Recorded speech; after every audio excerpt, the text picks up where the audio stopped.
भारत माता की जय। राम राम प्रणाम। सामान्यतः संस्कारों की बात होते ही हमें लगता है कि ना जाने हम किस बोरिंग और आडंबरपूर्ण विषय पर बात करेंगे। सारे ही शब्द जो हम भारतीय संस्कृति में पुराणों से, वेद से, वेदांत से उद्धृत करते हैं, उन सभी शब्दों को आजकल इसी रूप में देखा जाता है। परंतु जब हम ज्ञान हासिल करते हैं तब पता चलता है कि जो शब्द हमने सुना वह तो बड़ा महत्वपूर्ण है, और न केवल महत्वपूर्ण है बल्कि बड़ा वैज्ञानिक है। और भारत पर्व में हमारी यही कोशिश है। हमारी कोशिश है कि तब पता चलता है कि जो शब्द हमने सुना वह तो बड़ा महत्वपूर्ण है, और न केवल महत्वपूर्ण है बल्कि बड़ा वैज्ञानिक है। और भारत पर्व में हमारी यही कोशिश है।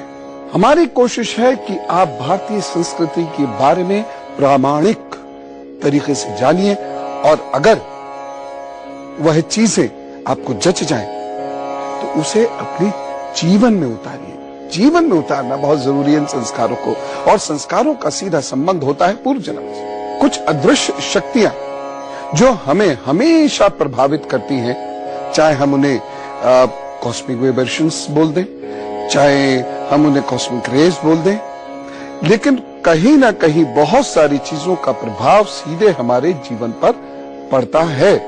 तो पूर्व जन्म है, इस जन्म के कर्म है, पूर्व जन्म के कर्म है, हमारे वाइब्रेशंस हैं, हमारी मैग्नेटिक फील्ड है, ये सब हमारे जीवन को प्रभावित करती हैं और संस्कारों का जन्म देती है।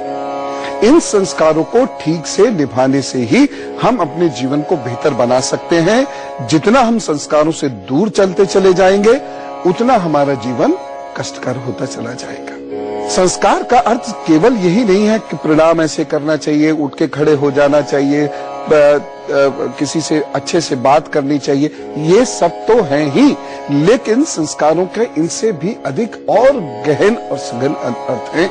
संस्कारों में जहां एक ओर संतान प्राप्त करने और पेरेंटिंग के यानी संतान प्राप्त करना ही संपूर्ण नहीं है, संतान की सही तरीके से परवरिश करना वो भी उतना ही महत्वपूर्ण है।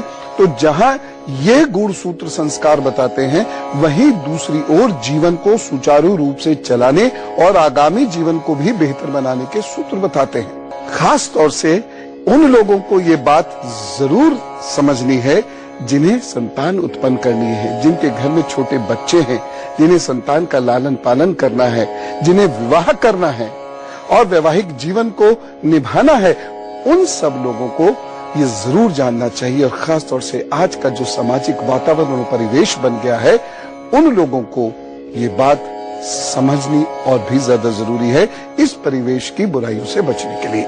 परिवारों के प्रति बच्चों का मोह कम हो रहा है और तन मन की हालत और भी खराब होती जा रही है। अक्सर संतान में बहुत से अवगुण और मूड स्विंग्स आने लगे हैं, और उनके शरीर की कमजोरी माता पिता की कमजोरियों से आती है। यह बात हम लोग समझ नहीं पाते।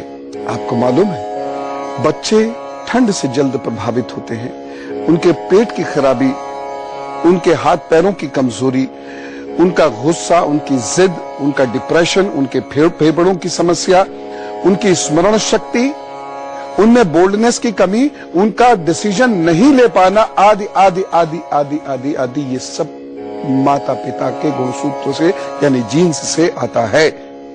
और जो लोग संस्कार विधियों को जानते हैं और इसका पालन करते हैं अपने जीवन में, उनके बच्चों में यह दुर्गुण नहीं आते। मैं आपको सच बताना चाहता हूं, एक लाइन में अपनी बात समझाना चाहता हूं। भारतीय विज्ञान में ही वह ताकत है कि जेनेटिक इंजीनियरिंग कर सके। इसलिए आप में दिक्कत है, चिंता नहीं करिए, आपके बच्चों में नहीं आएगी, बशर्ते आप इन संस्कारों को सही तरीके से अपने जीवन में उतारें। इसीलिए मैं इस देश की संस्कृति को 1000 बार एक दिन में नमन करता हूं। प्राचीन काल में प्रत्येक कार्य संस्कार से शुरू होता था। उस समय संस्कारों की संख्या लगभग 40 थी, लेकिन जैसे जैसे समय बदलता गया तथा व्यस्तता बढ़ती गई तो कुछ संस्कार स्वतः ही विलुप्त हो गए। गौतम स्मृति में 40 प्रकार के संस्कारों का उल्लेख है। महर्षि अंगिरा ने इसका अंतर्भाव 25 संस्कारों में किया है। व्यास स्मृति में 16 संस्कारों का वर्णन हुआ है। हिंदू धर्मशास्त्रों में भी मुख्य रूप से 16 संस्कारों की व्याख्या की गई है। इसमें पहला है गर्भाधान संस्कार और मृत्यु के उपरांत अंत्येष्टि अंतिम संस्कार है। तो संस्कारों की बात शुरू करते हैं। सबसे पहले गर्भाधान संस्कार होता है। 16 संस्कार हैं। हम जितने आज कर पाएंगे आज, जितने आज नहीं हो पाएंगे क्योंकि काल का आदेश बीच में आ गया, तो बाकी संस्कार कल हम जानेंगे। तो पहला संस्कार है गर्भाधान संस्कार। किसी भी व्यक्ति की सबसे बड़ी राष्ट्र सेवा है राष्ट्र को एक उत्तम संतान देना। एक उत्तम संतान हमारे जीवन के लिए भी बहुत महत्वपूर्ण है, परंतु आजकल ऐसा नहीं हो रहा। संतान उत्पन्न करना कितना बड़ा दायित्व है, ये हम लोग नहीं समझते। बस संतान हो जा रही है। नहीं, संतान उत्पन्न करनी है, और वह भी सोच समझकर, क्योंकि वह आपके ही जीवन का भविष्य नहीं है, आपके ही बुढ़ापे का सहारा नहीं है, बल्कि समाज और राष्ट्र के लिए भी एक धरोहर बने। इस संकल्पना के साथ आप संतान उत्पन्न कीजिए। आजकल की संतानें शारीरिक और मानसिक रूप से दिन ब दिन कमजोर हो रही हैं। आप कहेंगे मानसिक रूप से तो तेज हो रही हैं, इलेक्ट्रॉनिक चीजें इतनी जल्दी आती हैं। यह किसी दिमाग को जांचने का तरीका नहीं है कि बच्चा कुछ शब्द बहुत जल्द सीख रहा है क्योंकि वह टेलीविजन बहुत देखता है, या फिर वो इलेक्ट्रॉनिक चीजों को बहुत जल्दी समझ लेता है क्योंकि वह घिरा ही इलेक्ट्रॉनिक चीजों से है। मानसिक स्वास्थ्य का अर्थ है धैर्य, समझ, गहराई, भावना, स्पंदन, सहजता, सहनशीलता। यदि ये दिमागों में नहीं है तो दिमाग कमजोर है, और एकाग्रता की कमी यदि बच्चे के अंदर है, दिमाग कमजोर है, और यदि स्मरण शक्ति कमजोर है, दिमाग कमजोर है। ये सारी चीजें मन और मानसिकता को जज करती है। तो दिन ब दिन बच्चे शरीर और मन से कमजोर हो रहे हैं। रिश्तों की पवित्रता में उनका यकीन कम होता जा रहा है। घर गृहस्थियां टूट रही हैं, एक्स्ट्रा मैरिटल अफेयर्स बढ़ते जा रहे हैं। परंतु यदि हम गर्भाधान संस्कार का ध्यान रखें तो शारीरिक और मानसिक रूप से अत्यंत सक्षम संतान उत्पन्न की जा सकती है, और उसका चरित्र भी अच्छा होगा, यह भी हम बना सकते हैं। इसलिए इस संस्कार को जरा ध्यान से सुनिए, हो सके तो लिखिए, मेरी बातों को लिख लिया कीजिए। उन बातों को उसके बाद उसका प्रचार प्रसार करने में आसानी होगी। अगर आप संतान उत्पत्ति की कोशिश कर रहे हैं तो इसका एक एक नियम नोट कीजिए। मैं 100% गारंटी दे सकता हूं अपने शास्त्रों, विद्वानों और मनीषियों के शोध के आधार पर कि संतान बेहद उच्च कोटि की उत्पन्न होगी। गोभिल गृह सूत्र के अनुसार गर्भधारण तभी करें जब अशुद्ध रक्त पूर्णतः रुक जाए। इसका काल रात हो, दिन का बिल्कुल ना हो। दिन के काल में धारण किया गया बीज कमजोर तन, दुर्बल मन और दुर्बल भाग्य की संतान देता है। बोधायन तथा आप स्तंभ धर्म सूत्र के अनुसार स्त्री के अशुद्ध रक्त रुकने के बाद चौथी से 16वीं रात्रि के बीच संतान की उत्पत्ति होती ही है। चौथी रात्रि को सामान्य और 16वीं रात्रि को गर्भधारण के लिए सर्वश्रेष्ठ बताया गया है। चौथी रात्रि में धारण किया गया गर्भ पुत्र भाग्य की दृष्टि से कमजोर होता है, जबकि 16वीं रात्रि को धारण किया गया पुत्र विलक्षण होता है। पंचम व सप्तम रात्रि की कन्या शरीर से कमजोर होती है तथा 15वीं रात्रि की कन्या जहां रहे उस कुल को उत्तम और धन धान्य से परिपूर्ण कर देती है और स्वयं तो विलक्षण होती ही है। मां की 8वीं, 14वीं, 15वीं और 30वीं रात्रि को संतान उत्पत्ति का प्रयास नहीं करना चाहिए। इस समयों में उत्पन्न संतानें कमजोर और बहुत कम भाग्यशाली होती हैं, ऐसा विष्णु पुराण और मनुस्मृति में लिखा है। इस प्रकार उत्तम रात्रि और तिथि में उत्पन्न हुई संतान स्वयं, परिवार, समाज और देश के लिए भाग्यशाली होती है। देखिए, इन बातों को ना मानने से नतीजे बुरे मिल रहे हैं, ये आप देख चुके हैं। इसलिए जो मेरी बातें हैं इन्हें हल्के में मत टालिएगा। आप देख रहे हैं आज के बच्चों की हालत, और इससे चिंता हमें उन बच्चों के लिए भी होनी चाहिए, क्योंकि हम तो आज नहीं तो कल नहीं तो परसों चले ही जाएंगे। हर एक को जाना है, इस संसार का सबसे बड़ा सत्य तो यही है कि हमें जाना है, उनको यहां छोड़ जाएंगे, उनके लिए क्या छोड़ के जाना है, ये हमारा दायित्व बनता है। यदि कमजोर मन, कमजोर तन और कमजोर चरित्र की ये संतान होगी तो दुखी ये भी होगी, और थोड़ा नहीं बहुत दुखी होगी। और एक बहुत विशेष मैं आपको बात बता रहा हूं, यदि मन पवित्र नहीं है, अनैतिक विचार आपके मन में है, यदि कुछ क्रूअल और इमोरल फैंटेसीज से आप पीड़ित और ग्रसित हैं, तो उस वक्त की उत्पत्ति बहुत घातक सिद्ध होती है। याद रखिए, हम संतान से प्यार बहुत करते हैं और इसलिए हमें संतान उत्पत्ति की बारीकियों को सीखना पड़ेगा। हमारा धर्म, हमारी संस्कृति ये चाहती है कि आने वाली संतान बहुत उत्पन्न और उसकी अच्छी उत्पन्न हो, और उसकी जिम्मेदारी माता पिता पर है, पति पत्नी पर है। लिहाजा आप गलतियां मत कीजिए, क्योंकि भुगतना संतान को पड़ता है, गलती माता पिता की होती है। जो मैंने अभी आपको बातें बताई, ऐसे समय में यदि इस मानसिकता या इस शरीर या इन विकारों के साथ आप संतान उत्पन्न करते हैं, तो ये तय है कि इस समय की उत्पन्न हुई संतान का चरित्र मजबूत नहीं होगा, वह तन से भी कमजोर होगी, मन से भी कमजोर होगी, दुर्भाग्यशाली भी होगी। कुछ चीजें आप हाथ पर भी देख सकते हैं।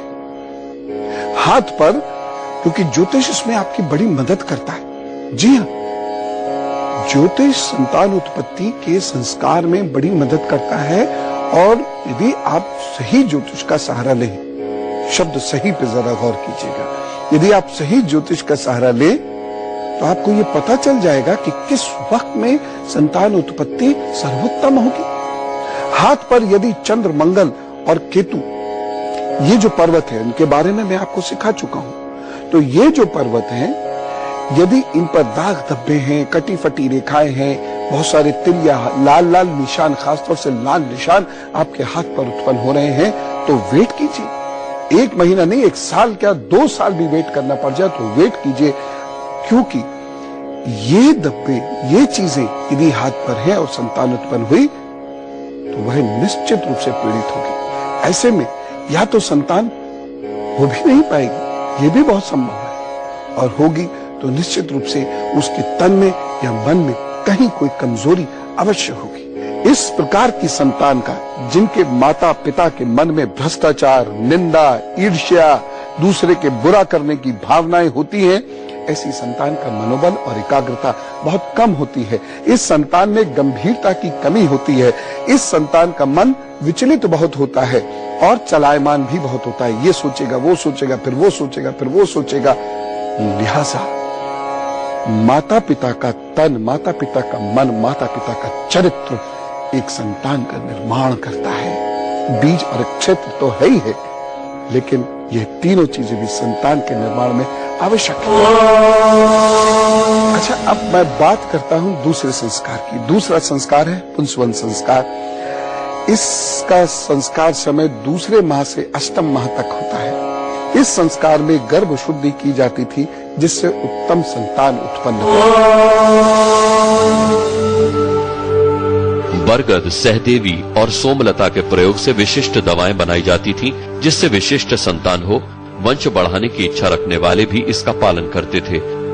वस्तुतः इस संस्कार में इस बात का खास ध्यान रखा जाता था कि माँ और पिता दोनों मानसिक रूप से स्वस्थ रहें। मानसिक और शारीरिक रूप से स्वस्थ माता पिता की संतानों में रोग प्रतिरोधक क्षमता अधिक होती है और वो काम, क्रोध, लोभ, मोह और अहंकार से कम प्रभावित होते हैं तथा अधिक भाग्यवान होते हैं। अब तीसरे संस्कार की बात करता हूं, यानी सीमांतोन्नयन संस्कार। यह संस्कार गर्भ के चौथे, छठे और 8वें महीने किया जाता है। इस संस्कार के पीछे 3 रहस्य हैं, सुनिए।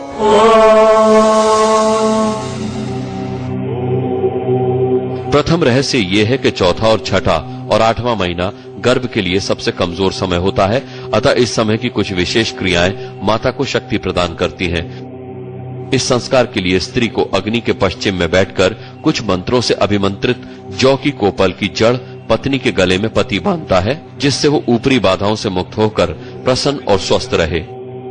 दूसरा रहस्य ये है कि पुरुष द्वारा स्त्री को प्रसन्न करने का प्रयास किया जाता है, जिसमें पुरुष द्वारा स्त्री के बाल संवारना सबसे प्रमुख है। सेमंत यानी केश और उन्नयन यानी उठाना, और तीसरा गर्भ में शिशु की शिक्षा एवं चेतना का शुभारंभ हो।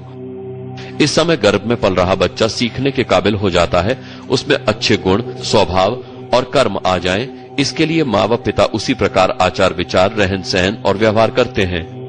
इसी संस्कार में गर्भस्थ स्त्री और उसके पति के व्यवहार के नियमों का उल्लेख किया गया है।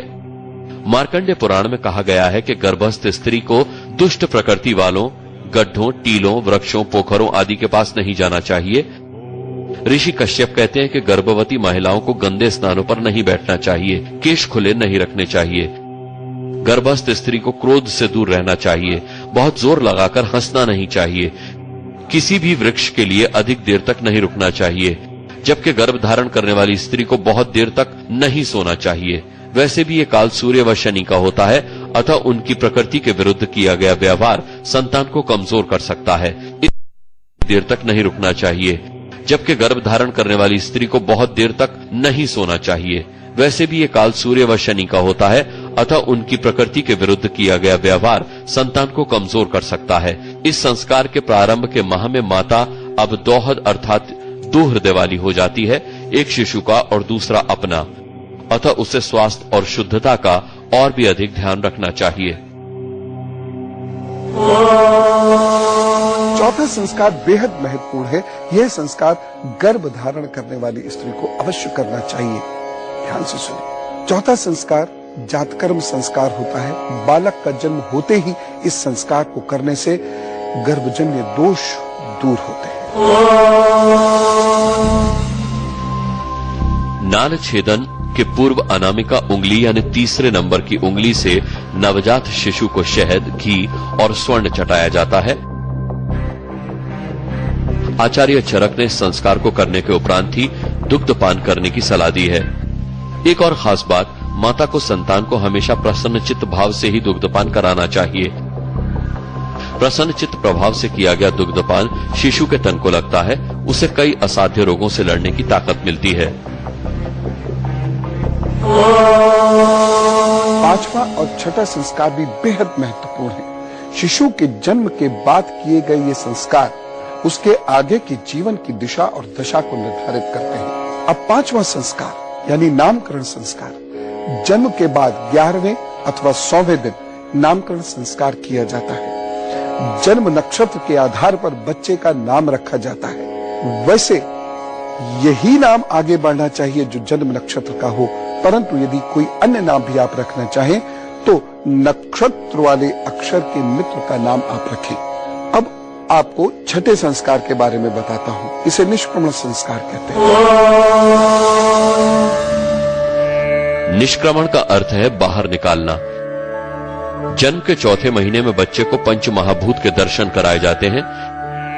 इतने लंबे समय के बाद बच्चे को बाहर निकालने से बच्चा आसानी से रोग का शिकार नहीं होता। सातवां संस्कार अन्नप्राशन होता है। इस समय बच्चे को चांदी के चम्मच से खीर चटाई जाती है। यह संस्कार बच्चे के दांत निकलने के समय अर्थात 6-7 महीने की उम्र में किया जाता है। इस संस्कार के बाद बच्चे को अन्न खिलाने की शुरुआत हो जाती है। बच्चा जन्म के समय अपनी मां की गर्भ से ही सर पर बाल लेकर आता है। मुंडन इसलिए किया जाता है जिससे वो आगे चलकर। आठवां संस्कार है चूड़ाकरण संस्कार। इसे मुंडन संस्कार भी हम लोग कहते हैं। जाते हैं ना घाट पर, बाल उतरवाते हैं बच्चों के, और ये बहुत जरूरी है। इसके पीछे एक बड़ा महत्वपूर्ण वैज्ञानिक तथ्य है। बच्चा जन्म के समय अपनी मां की गर्भ से ही सर पर बाल लेकर आता है। मुंडन इसलिए किया जाता है जिससे वो आगे चलकर उन अनेक बीमारियों से बच सके जो इस प्रकार से उत्पन्न हो सकती है। लेकिन मुंडन कराने का समय निश्चित होता है। बच्चे की उम्र के पहले वर्ष के अंत में या तीसरे, 5वें अथवा 7वें वर्ष के पूर्ण होने पर बच्चे के बाल उतारे जाते हैं। इसका मुख्य कारण था बच्चे के सिर को कीड़ों से सुरक्षित करना। वैसे भी अन्न का प्रारंभ लारने के उपरांत शरीर को कीड़े अधिक प्रभावित करते हैं। यहाँ से बच्चे के सिर पर घी तथा दही लगाने से बाल अच्छे आते हैं और मस्तिष्क मजबूत होता है। आजकल का आदेश है यही रुकने का, लेकिन अभी 8 ऐसे महत्वपूर्ण संस्कार बाकी हैं जिनके बारे में अच्छा जीवन यदि आप जीना चाहते हैं, जानना बेहद आवश्यक है, उसे मानना बेहद आवश्यक है। बच्चे के कान को छेदने से लेकर उसकी विद्या की शुरुआत, बच्चे के बड़े होने पर वह किस पदों पर आसीन हो सकता है, उसका आधार, ये सब चीजें यदि विधि सम्मत तरीके से किया जाए तो बच्चा विलक्षण होगा ही होगा। लिहाजा आपको सुनना होगा ये सारी बातें, करना होगा प्रचार प्रसार भारत की इस महान विद्या का, भारत के इस महान ज्ञान का। कल फिर बात होगी भारत पर में बचे हुए संस्कारों की। मिलेंगे कल, तब तक के लिए भारत माता की जय।